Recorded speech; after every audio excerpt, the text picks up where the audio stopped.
So we're going to start our first topic, which is on significant figures. And this is something that we're going to use the whole year. So anytime we use significant figures is because this is the idea that measurements have some type of uncertainty. So we're going to round our answers in order to kind of express that uncertainty. So anytime that we use an instrument in the lab, we're going to always estimate one spot past the calibration. So for example, this graduated cylinder here, it is going to increase by 1. So the ones place is my smallest calibration, so I need to estimate one spot past it. So as I look at this graduated cylinder, I can see it's between 36 and 37. So I can say for sure that it's 36, but again, I need to estimate one spot past it. So 36.5 milliliters would be a great way to estimate one spot past it. That 0.5 is my estimated place value. So some numbers are significant and others are not. So all non-zeros, so 1, 2, 3, etc.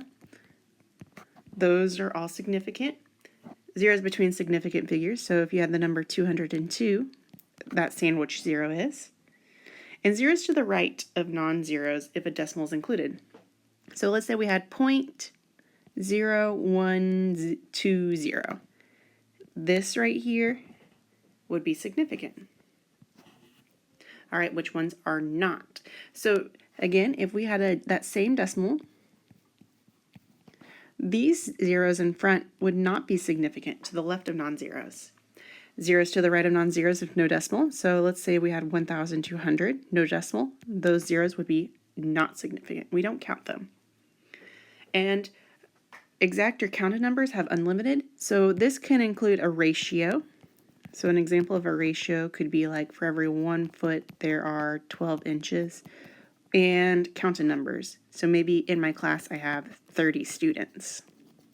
So these two examples are considered to actually have, again, unlimited significant figures.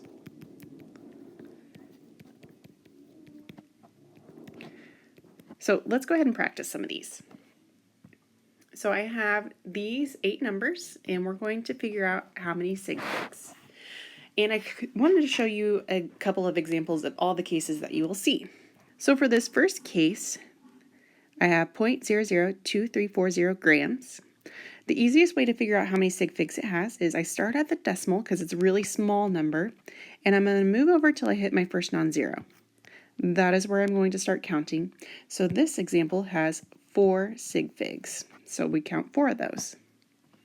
My next example, it's a really big number, 23400 seconds. So I'm going to start where the decimal would be, move over till I hit my first non-zero. I'm going to count the rest. So this example has 3. Anytime you have a number with a trailing decimal, just count them all. So this one has 1, 2, 3, 4, 5, 6, 7 sig figs. Anytime something is in scientific notation, we're going to count all the numbers in front.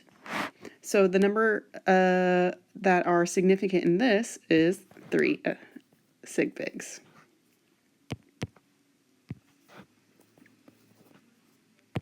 And the MOL, this is a chemistry unit that we'll use. It's called a mole. That's just the abbreviated version. All right, this next one, notice as a ratio 1 inch equals 2.34 centimeters. So this one is going to have unlimited. Remember, ratios and counted are unlimited. This next one, again, any type of number with a trailing decimal, even if there is no trailing decimal, that decimal's there. So that means all 4 of these are significant. So this 2,500 centimeters has 4 sig figs. Notice this is not a measurement, pencils.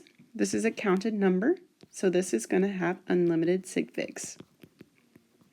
And this last one, I don't have any zeros at all, so we're going to count both of those. This one has 2. So we're going to use these in any type of math function that we have. For multiplication and division, our answer should only contain as many sig figs as the fewest. So let's look at an example of this. So for my first number, we have 9.315 meters, and we're going to multiply that by 1.355 meters. So let's go ahead and bring up the calculator.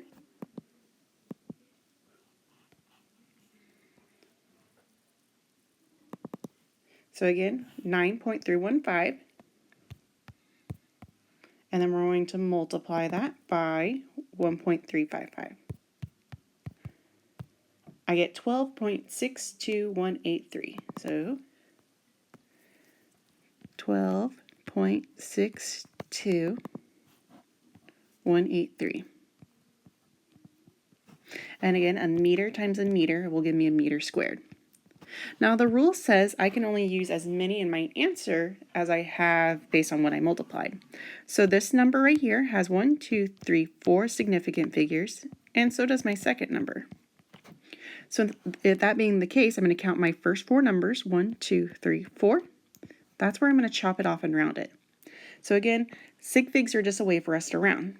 So really my answer with correct sig figs would be 12.62 meters squared.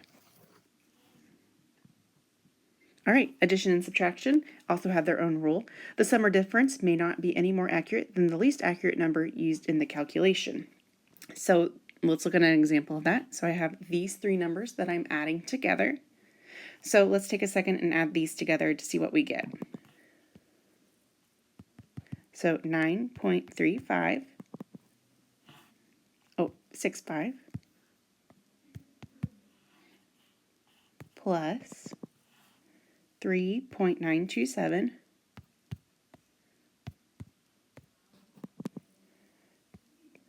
plus 0.4 plus 6.9134.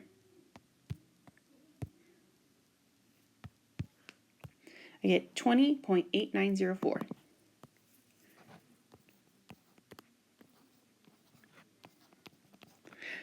And again, since we're adding all meters, it will have meters.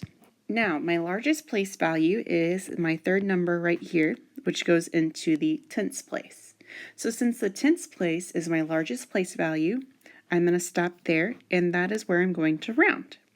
So my answer with correct sig figs would be 20.9 meters. So wherever I have to chop it, if I have to round it, I will show that in my answer. Here's a couple of problems for you to practice, and then when you get back in class, we can check them. Our last topic is on accuracy and precision. So accuracy indicates how close the measurement is to the true or accepted value.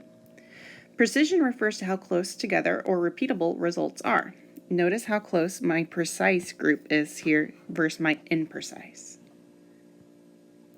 So here's an example that we see with our bullseye. Our first little bullseye that we have here, I would say is precise and accurate.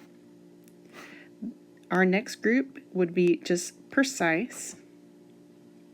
The next group, since it's all around the bullseye right here, it is just accurate. And our next group, since they're all over the place, I would say it is neither.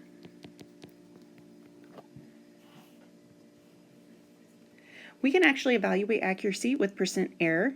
So the error is the experimental value minus the true value. Another way to see it is measured versus real. You take the absolute value of the difference here over what the true or real value is and multiply it by 100. Let's look at an example. So a student estimated a mass to be 325, but upon carefully measuring it, is found the actual mass to be 342 grams. What is the percent error? So again, our first step is to take the experimental minus the true value. So our experimental was 325 grams, and our true value or actual is the 342 grams. So let's subtract the two. 325 minus 342, negative 17. And remember, since the ones place on these is my least accurate spot, or that's where I'm going to show my answer. It's just in the ones place, so 17 grams. Now I'm going to find the percent error, our next step is to take the absolute value of the 17 grams over the 342 grams. Remember, on the bottom of it is the real or the true value. And then we're going to multiply it by 100 to turn it into a percent. So we're going to take 17, that's the absolute value, divided by 342. Going to multiply that by 100.